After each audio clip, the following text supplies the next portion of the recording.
Hello student, good evening all of you. मैं नवीन यादव अपने YouTube channel नवीन biology पे स्वागत करता हूँ। आज की क्लास में 12th बायोलॉजी चैप्टर 3 में आज पढ़ाने वाले हैं अंडजनन, लेक्चर 4 है ना। अंडजनन यानी oogenesis के बारे में पढ़ाने वाले हैं। तो चलिए, बहुत सारे जो बच्चे थे कमेंट्स के थे कि सर oogenesis यानी नेक्स्ट वीडियो जो है ना अपलोड कीजिए, तो हम आज आपके सामने है ना ये वीडियो बनाए हैं। oogenesis यानी अंडजनन क्या है, किसे कहते हैं, इस पूरे प्रोसेस को हम जानेंगे। सबसे पहले सिंपल शब्दों में जानेंगे कि अंडजनन की जो प्रक्रिया है यानी मादाओं के शरीर में अंडे की जो निर्माण यानी पूरे जो प्रोसेस होती है वो ही अंडजनन कहलाती है। तो सिंपल से भाषा में है कि मादा की अंडाशय में जनन कोशिकाओं में अर्धसूत्री विभाजन के द्वारा अंडाणु बनने की जो प्रोसेस होती है, प्रक्रिया होती है, इसे हम लोग अंडजनन या अंडाणुजनन कहते हैं। सबसे देखिए छोटा सा शॉर्ट फॉर्म में डिफिनेशन है, इंग्लिश में आपको दे दी है कि the process by which the female gamete है ना गैमेट्स और ova are created is called oogenesis। यानी कहने का मतलब है कि यह जो प्रक्रिया है जिसमें मादा यानी फीमेल्स में है ना युग्मक बनती है। तो कौन सी युग्मक? ओवा यानी अंडाणु है ना, आर क्रिएटेड यानी बनाने की जो प्रोसेस है ना, उसको हम क्या बोलते हैं? oogenesis कहते हैं। तो चलिए 2 पॉइंट्स इसमें लाए हैं। सबसे पहला पॉइंट कि जो सबसे पहले रज्जो धर्म जो है, मासिक चक्र जो स्टार्ट होती है, सबसे पहला जो स्टेज में, जो उम्र में, आयु में, उसे हम लोग क्या कहते हैं? देखिए, कहते हैं कि 12 से 14 वर्ष की आयु में जो है ना शुरू हो जाती है ना, जो रज्जो धर्म शुरू हो जाती है यानी अंडजनन यानी अंडाणु बनना शुरू हो जाती है, उस अवस्था को हम कहेंगे है ना मिनार्क कहते हैं। क्या कहते हैं? मिनार्क कहते हैं, यानी रज्जो दर्शन बोला जाता है। मिनार्क यानी रज्जो दर्शन कहा जाता है। जो सबसे पहले है ना स्त्रियों में स्टार्ट होती है वह प्रोसेस क्या कहलाती है? मिनार्क या रज्जो दर्शन कहा जाता है ना। दूसरा जो आपका पॉइंट्स है 40 से 45 वर्ष की आयु में है ना, आयु तक कर सकते हैं, यानी आयु में ही माँ बन सकती है। इसके आगे जो है प्रोसेस होती है यानी कि 40 से 45 वर्ष तक ही बन सकती है। इसके जो बाद की जो प्रोसेस है यानी बंद होने की प्रोसेस है, यानी अंडजनन की क्रिया समाप्त हो जाती है, बंद हो जाती है, नहीं बन सकती है, उस एज को है ना, जो उस एज में जो होने वाली जो प्रक्रिया है नहीं बनती है, उस प्रक्रिया को हम लोग कहते हैं है ना मेनोपॉज कहते हैं, रज्जो निवृत्ति कहते हैं। मेनोपॉज यानी रज्जो निवृत्ति कहा जाता है ना। तो इस प्रोसेस को हम लोग पूरी तरह से एक आरेखीय फिगर के द्वारा हम समझेंगे कि किस प्रकार से है ना इन जो फीमेल्स में यानी मादा के शरीर में किस प्रकार से होती है। और कई प्रकार के जो टॉपिक है आपको 2 डायग्राम्स के द्वारा पूरी तरह से समझाएंगे कि कब होते हैं। यानी कहा जाता है कि मादा के जो भ्रूण होती है वह जो भ्रूणीय अवस्था में यानी मादा के शरीर में के अंदर जब फीमेल्स यानी बच्ची पैदा जो नहीं होने के पहले ही बच्ची जब गर्भ में होती है, उस अवस्था से ही क्या होती है? अंडजनन की प्रक्रिया उसमें शुरू हो जाती है। तो बोले कैसे सर, है ना, यानी कि अंडाशय यानी कहने का मतलब जब बच्ची जो क्या होता है माता के गर्भ में होती है तभी बनना स्टार्ट हो जाता है। तो हाँ है ना, यानी कि जो अंडजनन की प्रक्रिया है, कुछ जो अंडजनन की प्रक्रिया यानी जिसको बोलते हैं मल्टी फेज जो बोलते हैं, मल्टीप्लिकेशन जो फेज होते हैं यानी गुणन जो प्रावस्था होती है, वह मादा के शरीर में ही यानी कि जब बच्ची जो भ्रूण की अवस्था में होती है गर्भ में, उसी समय इनके शरीर जो उनके शरीर में भ्रूण के शरीर में ही अंडजनन की प्रक्रिया शुरू हो जाती है ना। तो इसे हम लोग अंडजनन की प्रोसेस कहते हैं। तो चलिए हम इसको पूरी तरह से डायग्राम से हम समझते हैं कि क्या है और किस तरह से प्रोसेस होती है। चलिए तो हम अगले है ना नेक्स्ट चलते हैं चित्र पे।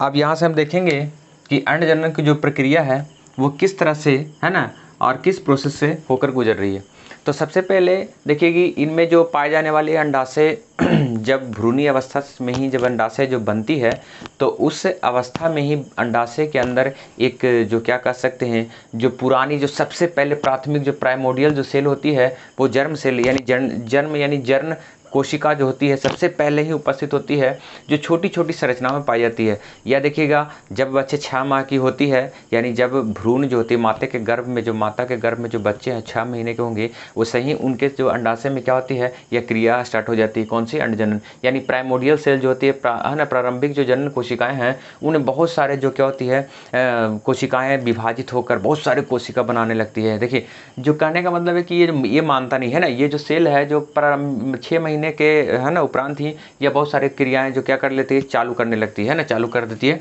तो लगातार ये क्या होती है कि विभाजन होते जाती है, विभाजन होते जाती है, विभाजन होते होते इतनी सारे जो सेल बना देगी। तो कहने का मतलब है कि बहुत सारे उगोनिया सेल्स बना देगी। कौन से सेल बना देगी? यानी अंडजनन कोशिकाएं बना देगी है ना, जिसको बोलते हैं उगोनिया सेल बोलते हैं, है ना। ये जो उगोनिया सेल है यानी जो पूर्वावस्था में ही बन जाती है, पूरी तरह से हो जाती है। किस अवस्था में? पूर्वावस्था। पूर्वावस्था कहा जाए तो कहने का मतलब है कि जन्म के पहले ही, है ना, माता के गर्भ में जब भ्रूण रहती है 6 महीने के, उसी दिन से स्टार्ट हो जाती है और यह जन्म के पहले तक क्या करेगी? उगोनिया सेल में संख्या में वृद्धि कर देगा, बहुत सारा, है ना। क्योंकि ये मानेगा नहीं, ये तो इसका तो काम है, ये कहेगा कि हम बनाएंगे तो बनाएंगे, है ना। ये बहुत सारी कोशिकाओं को क्या करिए? बना रही है और वो संख्या कितने कर देगी? 2 मिलियंस के बराबर, है ना। यानी कह सकते हैं कि बहुत सारा, है ना, कोशिका में जो क्या होगा? विभाजित होकर कौन सा, है ना, तो माइटोसिस जो समसूत्री जो विभाजन होती है, इसके दौरान बहुत सारे उगोनिया सेल्स बना देंगी। हाँ, इसके पहले जो कहते हैं कि यहाँ से पूरी तरह से जो क्रिया है, प्राथमिक जो अंडाणु बनती है यानी प्राथमिक पुटक जब बनती है, वो अभी तक क्या थी, है ना, अभी तक क्या थी? प्राथमिक जो पुटक थी अभी तक क्या थी? समसूत्री विभाजन के द्वारा उनमें गुणसूत्रों की संख्या समान थी। क्या थी? गुणसूत्रों की संख्या समान थी। तो ये जब प्रोसेस चल रहा था पूर्वावस्था में ही, है ना, चल रही है अभी जन्म नहीं हुआ बच्ची को, है ना, माता गर्भ में ही है, उस अवस्था में क्या क्या करता है कि ये समसूत्री विभाजन करने जा रहा है। किसके साथ? है ना, तो उगोनिया सेल जो है समसूत्री विभाजन करने जा रहा था, है ना। प्राथमिक जो अंडाणु है यानी प्राइमरी oocytes जो है, उनके साथ क्या कर रहा था? यानी कि जो अर्धसूत्री विभाजन, लेकिन वहाँ अर्धसूत्री विभाजन हुआ नहीं, है ना। और बच्ची को क्या हो गया? जन्म हो गया। यानी कहने का मतलब 9 महीने हो गए, है ना, पूरे होते तो 9 महीने हो गए। तो पूर्वावस्था के दौरान, है ना, ये क्वेश्चन आपको आता है 12th जो क्वेश्चन आता है 12th जो एग्जाम होती है उसमें आता है कि जो कहा जाता है कि पूर्वावस्था में, है ना, कौन सी सेल क्या होती है? बन कर ही रह जाती है, यानी कौन सी सेल ही बनती है? तो प्राथमिक अंडाणु ही बनती है, जिनमें क्या होती है? बहुत सारी कोशिका की संख्या में वृद्धि हो जाती है ना। तो देखिएगा, सब उगोनिया सेल प्राथमिक अंडाणु कोशिका नहीं बना पाती है ना, तो कोई ही एक जो उगोनिया सेल होती है जो प्राथमिक अंडाणु में क्या हो जाती है? बन जाती है, जो अभी भी क्या है ना, 2n संख्या यानी समसूत्री बराबर, यानी बराबर, सम मतलब बराबर, और सूत्र यानी गुणसूत्रों की संख्या अभी भी इनमें क्या है? बराबर है, सेम है। तो चलिए हम देखते हैं कि जब उनका जन्म हो गया, तो जन्म होने के बाद, यानी कि जन्म होने के बाद यह जो कोशिका थी बैठी हुई थी, कौन सा? प्राथमिक जो अंडाणु थी, और उनके ऊपर क्या थी? है ना, पुटक, मतलब कहा जाता है कि ऊपर से, है ना, ऊपर से जो क्या कहा जाता है कि ऊपर से एक प्रकार की जो छोटी छोटी, है ना, जो परत जो जम जाते, परत बन जाता है, उसको क्या कहते हैं? है ना, उस परत को, उस लेयर को कहा जाता है ना, ग्रेनुलोसा। ग्रेनुलोसा परत क्या होती है कि प्राथमिक पुटक पर क्या हो जाता है? बन जाता है। और प्राथमिक पुटक पर बन के, है ना, यह जो क्या अवस्थित होता है। तो जन्म लिया उस दिन से उनके शरीर में कितने अवस्था के बाद जो होगा? सबसे पहले रजोधर्म का स्टार्टिंग होगा। तो 12 से 14 वर्ष के में क्या होगी कि रजोधर्म यानी कि स्टार्ट हो जाएगी, ऋतुस्राव, मासिक चक्र स्टार्ट हो जाएगी। तो उस अवस्था में अब इनमें हलचल होना स्टार्ट हो जाएगा, और जो है समसूत्री विभाजन के दौरान जो बना हुआ प्राथमिक सेल था, प्राथमिक पुटक था, प्राथमिक सेल जो उसके अंदर है, प्राथमिक पुटक, उसके ऊपर से जो प्राथमिक पुटक है, जो पुटक किसके लेयर से बनी होती है? ग्रेनुलोसा पुटक से बनी लेयर से बनी होती है। अब ये देखिए, इसमें मियोसिस होगा, यानी कि अर्धसूत्री विभाजन होगी, है ना। जन्म के बाद जो कहता है कि मियोसिस होगी। तो देखिएगा, इसी मियोसिस के दौरान, है ना, कौन से सेल का बनाना स्टार्ट कर देगा? कौन सी कोशिका कौन से पुटक बना देगी? तो द्वितीयक पुटक बना देगी। यानी कि इन पुटकों के ऊपर, है ना, बहुत सारे जो क्या है लेयर्स और बनना स्टार्ट हो जाएगा, जो आगे चलकर किसका निर्माण कर देगा? द्वितीयक पुटक का, यानी सेकेंडरी फॉलिकल्स का निर्माण कर देगा। आप जो देखिएगा, इनमें जो द्वितीयक पुटक का निर्माण हो गया, आगे चलते रह गए, प्रोसेस अब बार बार चल रही है ना। तो बार बार चल रही है, कहने का मतलब है कि जब 12 से 14 वर्ष की उम्र से स्टार्ट हुआ था कौन? यानी कि इनमें अंडाणुओं का बनना। तो यह जो प्रोसेस था प्राथमिक से द्वितीयक आने में, है ना, यानी कहने का मतलब है प्राथमिक से द्वितीयक आने में ये जो अवस्था था, जो कहने का मतलब है कि इस अवस्था में चल रही है ना। तो यहाँ पर देखिए, थोड़ा सा बढ़िया समझ लिए, क्रिटिकल है, समझने वाला बात है, नहीं समझिएगा तो समझ में नहीं आएगा, है ना। तो देखिए, जन्म के पहले क्या बना था? प्राइमोडियल जर्म सेल बन रहा था, है ना, और बनते बनते बहुत सारे उगोनिया सेल्स का बना। कितने संख्या? 2 मिलियंस में बना दिए, और ये संख्या बहुत सारी संख्या में बन गया, है ना। और आगे बनाते बनाते जब उनकी जन्म हो गई, यानी कि जन्म के पहले कौन सा सेल बनाकर छोड़ दिया? प्राथमिक अंडाणु सेल बना दिया, है ना, प्राथमिक अंडाणु जो कोशिका बनाकर छोड़ दिया। अब ये जन्म ले लेगा, तो जन्म के बाद कितने बरस? 12 से 14 वर्ष की उम्र में ये स्टार्ट होगा। अब 12 से 14 वर्ष की उम्र में जब स्टार्ट होगा, तो देखिए 12 से 14 बरस, यानी जन्म लिया था उस साल से जोड़े तो 12 से 14 बरस, उस अवस्था में उस एज के अनुसार है ना, जो शुरू से जन्म से 14 बरस की उम्र में या इसमें कुछ हलचल नहीं हुआ और 14 बरस के बाद हलचल हो रहा, तो इसके अंदर जो बैठा हुआ प्राथमिक पुटक था है ना, प्राथमिक पुटक धीरे धीरे नष्ट होते गया, खत्म होते गया है ना, ये खत्म होते गया, खत्म होते होते होते देखिएगा ये कितने सेल में बच गए थे, तो 60,000 से कह सकते हैं, सीधे सीधे बोलते हैं 60 से 80,000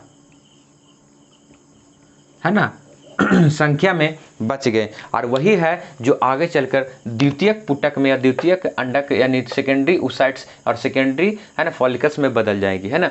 और ये जो है ये अपनी संख्या में वृद्धि करता जाएगा, ऊपर से फिर दूसरा लेयर बनेगा, दूसरा लेयर को हम लोग बोलते हैं द्वितीयक पुटक, और द्वितीयक पुटक के अंदर द्वितीयक अंडक होगा, छोटी सी जो अंडाणु सेल है कोशिका, और उसके साथ एक और जो होगा है ना विभाजन होके जो बनाएगा क्या, प्राथमिक ध्रुवीकाय यानी फर्स्ट पोलर बॉडी बनाएगा है ना। और आगे चल के फिर देखिएगा आगे इसका जो प्रोसेस चलते रहेगी, तृतीय पुटक का निर्माण करेगा, जो तृतीय पुटक फिर देखिए सेम टू सेम यही चीज है और यही आगे विकास करेगा। जो तृतीय पुटक जब आगे की ओर चलेगा तो इस अवस्था को कह दिए ग्राफीय है ना पुटक, यानी ग्राफीय फॉलिकल कह दिए। और यह जो है अंडोत्सर्ग क्रिया के दौरान, यानी कि देखिएगा ये जन्म के पहले प्राथमिक और जन्म के बाद जब प्रोसेस चल रहा है तो उस क्रिया के दौरान द्वितीय पुटक बनाया। और यह जो है प्रत्येक 28वें दिन का प्रोसेस होता है, जो प्रत्येक 28वें दिन क्या होता है, अंडाणु उत्सर्ग हो जाते हैं ना, अंडो उत्सर्ग बन जाते हैं, अंडोत्सर्ग हो जाते हैं। तो यह प्रोसेस होती है ना, चल रही है 3 फेज में चला है ना, मल्टीप्लिकेशन फेज, ग्रोथ फेज, यानी ग्रोथ यानी अंडाणुओं को बना के छोड़ दिया, एक बड़े से सेल बना के छोड़ दिया। हम आगे है ना एक और आरेखीय चित्र में बताएंगे आपको, जिनमें बहुत सारे इसको जो है ना बढ़िया तरीके से और जो है एक सीरियल ढंग से इसका जो है ना वह सीरीज में एकदम एक बनाएंगे लाइन में। ये तो आपका अंडाशय फिगर दे दिए, वो आपका है ना जो कह सकते हैं डायग्राम जो होती है ना ऊपर से नीचे तक सीरियल ढंग से आपको बता देंगे। और इनमें जो ग्रोथ फेज, प्राथमिक जो अंडाणु होते हैं वह विकासीय कर ग्रोथ फेज में आकर रुक जाते हैं ना, जिसको पूर्वावस्था में ही यह रुक जाती है। और फिर जो बनाएगा देखिए यहाँ से जो यहाँ तक होने वाली अंडोत्सर्ग तक जो क्रिया द्वितीयक सेल से अंडोत्सर्ग तक क्रिया है उसको हम लोग परिपक्वता प्रवस्था बोलते हैं है ना, इसको बोलते हैं मैंचुरेशन फेज बोलते हैं। चलिए तो इस तरह से अंडाणु ग्राफीय पुटक से है ना ये फट जाएगा और फट कर अंडाशय भी क्या होगा बाहर की ओर इसको उत्सर्ग कर देगा, जिसको बोलते हैं ओवम है ना, यानी अंडाणु। देखिए अभी भी अंडाणु जो है अभी भी द्वितीयक अंडक के रूप में है ना, क्योंकि अभी भी अंडाणु पूरी तरह से बना नहीं, अभी भी एक बार जो क्या होगा ये फर्स्ट मियोसिस है, यहाँ तक जो क्रिया हुई है ये अभी तक फर्स्ट मियोसिस है, यानी कि जो प्रथम अर्धसूत्री विभाजन यहाँ से जो अभी तक चला है ये प्रथम अर्धसूत्री विभाजन। द्वितीय अर्धसूत्री विभाजन मादा के फॉलिकल्स में यानी अंडवाहिनी में जाकर जब शुक्राणु उनको जब तक नहीं उनमें प्रवेश करेंगे है ना, और प्रवेश करने के बाद उसका सेंट्रियोल्स जाकर उसको तोड़ेगा और तब प्योर अंडाणु और फिर क्या करेंगे एक ध्रुवीय कोशिका में परिवर्तित होगा। तो ध्रुवीय कोशिका को छोड़कर है ना अंडाणु भी टूट कर क्या हो जाएंगी, जो द्वितीयक जो अंड जो कोशिका है उसके साथ मिलकर है ना एक युग्मनज का निर्माण करेगा और वह जो ध्रुवीय काय है वो निष्क्रिय अवस्था में खत्म हो जाएगी। और उसको जो क्या करेंगी सहायक कोशिकाएं उनको पोषण देके न्यूट्रिशन देके उनके है ना युग्मनज का निर्माण करवा के उसको जो क्या करेगा गर्भ में स्थापित कर देगा भ्रूण के रूप में है ना। तो चलिए हम आज के क्लास में थोड़ा सा इस तरह से देखिए, अगला जो है इसी क्लास में हम एक और डायग्राम समझ लेते हैं, वो भी थोड़ा सा है ना, ज़्यादा नहीं है, वो थोड़ा सा है, वो भी आप समझ लीजिएगा। चलिए ठीक है, अगला चित्र पे चलते हैं। हो गया, तो चलिए हम इसी आरेखीय चित्र को बोल रहे थे कि इस तरह से हम है ना डायग्राम देख पार के इसको हम देख के है ना और इसको समझेंगे। तो चलिए सबसे पहले देखिए जो अंड जनन की प्रक्रिया होती है मादा के है ना शरीर में जो 3 प्रकार के फेज में होती है, 3 प्रकार के प्रवस्था यानी चरण में होती है। सबसे पहला फेज है गुणन प्रवस्था। तो यहाँ पर समझ लीजिए गुणन प्रवस्था यानी मल्टीप्लिकेशन फेज जो है इनमें मल्टी मतलब बहुत सारे जो ऐसे है ना वोनिया सेल्स है, यानी कि प्राइमोडियल जो जर्मिनल जो सेल है प्रारंभिक जो जननी कोशिकाएं हैं यह जो होती है ना मल्टीप्लिकेशन फेज में यानी गुणन प्रवस्था में बहुत सारे ऐसे जो वोनिया सेल्स है कि बहुत सारे यानी कहने का मतलब 2 मिलियंस की संख्या में अधिक है ना संख्या में क्या करती है बनाकर हमारे फीमेल्स के बॉडी जो अंडाशय है उनमें छोड़ देती है ना। तो देखिएगा ये जो गुणन प्रवस्था में क्या होते हैं, गुणन प्रवस्था उसी को कहते हैं, यानी कहने का मतलब इनमें जो संख्या है बहुत सारे संख्या में क्या कर दिए कि उगोनिया सेल्स का निर्माण कर दिए, है ना। उगोनिया सेल यानी उगोनिया कोशिका का निर्माण करके ये सब जो कि same to same photocopy, carbon copy कहते हैं, जो सेम टू सेम जैसे हो वैसी कोशिका को यह क्या कर दिया, संख्या में वृद्धि कर दिया। इसको बोल दिए गुणन प्रवस्था बोल दी, है ना। गुणन प्रवस्था में उगोनिया सेल बहुत सारे संख्या में बन जाती है, लगभग 2 मिलियन जो है ना, यानी कि संख्या में पूरी तरह से बन जाएगी। तो ये जो है ना यूगोनिया सेल ये बनाकर क्या कर दिया, इनमें छोड़ दी, है ना। आगे जो क्या होता है, यह जो है पोषण लेके, यानी कि पोषण जो प्रदान करके ये अपने संख्या में क्या करता है, संख्या में तो वृद्धि कर ही दिया, अब पोषण प्रदान करके वो जो हम बोले थे पूर्वावस्था के जो पहले बनाकर कौन सा सेल रखा था, प्राथमिक अंडक कोशिका बनाकर छोड़ दिया था, है ना। यह क्या करता है कि न्यूट्रिशन लेके उनके शरीर में, है ना, मतलब शरीर में न्यूट्रिशन लेके यानी पोषण लेके क्या करते हैं, विकास कर लेता है, मतलब ग्रोथ कर लेता है, वह अपने साइज में क्या करता है, वृद्धि कर लेता है। इसी अवस्था को क्या बोलेंगे, है ना, प्रवस्था को बोलेंगे ग्रोथ फेज, यानी विकास प्रवस्था बोलेंगे। यह विकास प्रवस्था जो होती है, जो प्राथमिक जो सेल होती है वह अपने आकार में क्या करती है, बड़े हो जाती है, बड़े कर लेती है। तो देखिएगा इनमें अब जो प्रवस्था है, जन्म हुआ, जन्म के बाद जो पूर्वावस्था के पहले ही जो प्राथमिक सेल जो बनाकर छोड़ देते हैं पहले, है ना, बताए थे, हाँ, उसमें जो थोड़ा सा एक छूट गया था, देखिए इधर उसमें जो इस तरह से डायग्राम बनाए थे, है ना, छोटा सा डायग्राम बना रहे थे, जो अंडोत्सर्ग हुआ था, कौन से सेल से हुआ था, ग्राफीय सेल से क्या हुआ था, अंडोत्सर्ग हुआ था। अंडोत्सर्ग होने के बाद जो अंडाणु यानी ओवम बना, और वह जो पुट्टिका था, ग्राफीय जो पुटक था, वो आगे चल के, है ना, वो निष्क्रिय इस अवस्था में पिंडक के रूप में अवस्थित हो जाता है। किस अवस्था में, पिंडक के रूप में।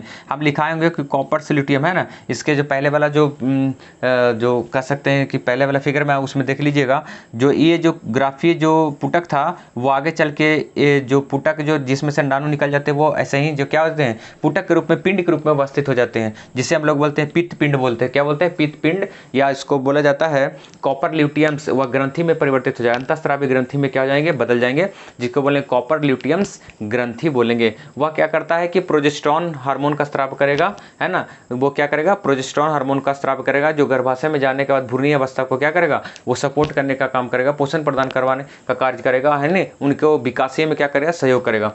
और अंडाणु के साथ तो एस्ट्रोजन नामक हार्मोन जो क्या कहता है, स्रावित हो गया था, है ना। आप देखिएगा इस तरह से जो कहा जाता है कि मादा फीमेल्स में जो क्या होती है कि कितने प्रकार के हार्मोन्स स्रावित होते हैं, है ना, सीक्रेट होते हैं, बाहर निकलते हैं, निकलने मतलब अंडाणु को, है ना, निर्माण के समय, है ना, 2 प्रकार के हार्मोन इसमें भाग लेते हैं, जैसे हम कह सकते हैं कि एस्ट्रोजन और प्रोजेस्टेरॉन नामक हार्मोन, यानी फीमेल्स के 2 प्रकार के हार्मोन है, प्रोजेस्टेरॉन और एस्ट्रोजन नामक हार्मोन। चलिए, तो अब विकासीय प्रवस्था से हम लोग आगे चलते हैं। तो कहते हैं कि फर्स्ट मियोसिस होता है, कौन सा मियोसिस होता है, फर्स्ट मियोसिस, यानी कहने का मतलब है कि प्रथम समसूत्री विभाजन, प्रथम अर्धसूत्री विभाजन हुआ। समसूत्री विभाजन तो इस तरह से है ना, पूरी तरह से carbon copy 2n 2n 2n 2n यानी संख्या के में गुणसूत्रों की संख्या सेम टू सेम चला गया। अभी तक जो क्या था, प्राइमरी जो oocyte से, है ना, प्राइमरी oocyte यानी प्रारंभिक जो अंडक कोशिका थी, अभी भी उनमें क्या था, है ना, समसूत्री विभाजन के द्वारा फोटोकॉपी कार्बन कॉपी बनते गए, यानी सेम टू सेम उगोनियन सेल्स उसी तरह से वृद्धि करते गए। आगे जो आएगा, है ना, विकासी सेल के बाद जो है मैंचुरेशन फेज जो है, परिपक्वता जो प्रवस्था है, उनमें क्या करेगा कि प्रारंभिक जो प्रथम सेल है जो फर्स्ट मियोसिस करेगा, मतलब फर्स्ट जो है अर्धसूत्री विभाजन करेगी, और उस अर्धसूत्री विभाजन में 2 प्रकार के सेल बनाएंगे। प्रथम को कहते हैं प्राथमिक ध्रुवीय कोशिका, फर्स्ट पोलर बॉडी, जो उस फिगर में भी हम, है ना, इसके अगले फिगर जो पा रहे थे उसमें भी बताए थे। और दूसरा जो बनाएगा द्वितीयक अंडक बनाएगा, सेकेंडरी oocytes बनाएंगे। क्या बनाएंगे, सेकेंडरी oocytes कोशिका बनाएंगी। ये जो होती है प्राथमिक जो ध्रुविकाएं होती है, जो कोशिका होती है, ये 2 पार्ट्स में, है ना, सम बराबर भाग में बट के 1 और 2, यानी कि करने का मतलब ध्रुवीय कोशिका ही निर्माण किया, तो इसी का नाम भी है एक तरह से कि प्रारंभिक ध्रुवीय कोशिकाएं जो 2 भाग में बट गया, तो 2 सेल्स इसमें बच गए। अब जो होती है द्वितीयक जो अंडक कोशिका है, इनमें जो फिर से क्या हुआ, मियोसिस हुआ, यानी कि फेज जो है सेकंड फेज में, है ना, यानी कि परिपक्वता का फेज में 2 प्रकार से अर्धसूत्री विभाजन होती है।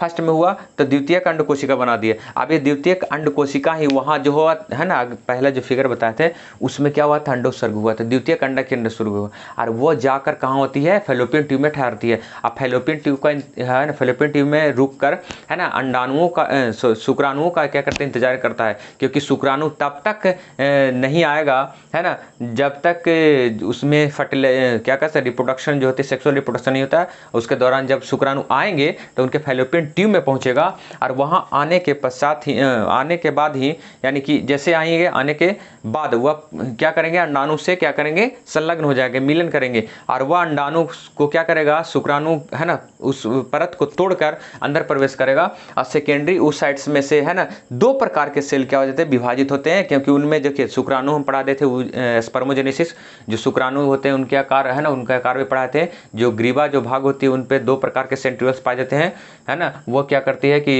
एक सेंट्रियोल जो विभाजन के समय है ना और इस तरह से जो कार्य करेगा, और दूसरा देखिएगा अब यहाँ आने के बाद जो द्वितीयक अंडक जो होते हैं 2 प्रकार के सेल में विभाजित हो जाते हैं। तो शुक्राणु क्या किया कि 2 प्रकार के इनके सेल में क्या कर दिया, विभाजित कर दिया। तो दूसरा जो बना छोटा सा उसको बोल दिए द्वितीयक ध्रुविकाय यानी सेकेंडरी पोलर बॉडी बोल दिए। और दूसरा बनाएगा जो क्या बनाएगा, अंड कोशिका बनाएगी। क्या बनाएगी, अंड कोशिका बनाएगी और यह क्या हो जाएगा, अंडाणु के रूप में उपस्थित हो जाएगा। और वह शुक्राणु है ना वह शुक्राणु उसको तोड़कर है ना, जब अंडाणु जब बनेगा तो वह अंडाणु के साथ मैच करके युग्मनज बनाएगा। क्या बनाएगा, है ना,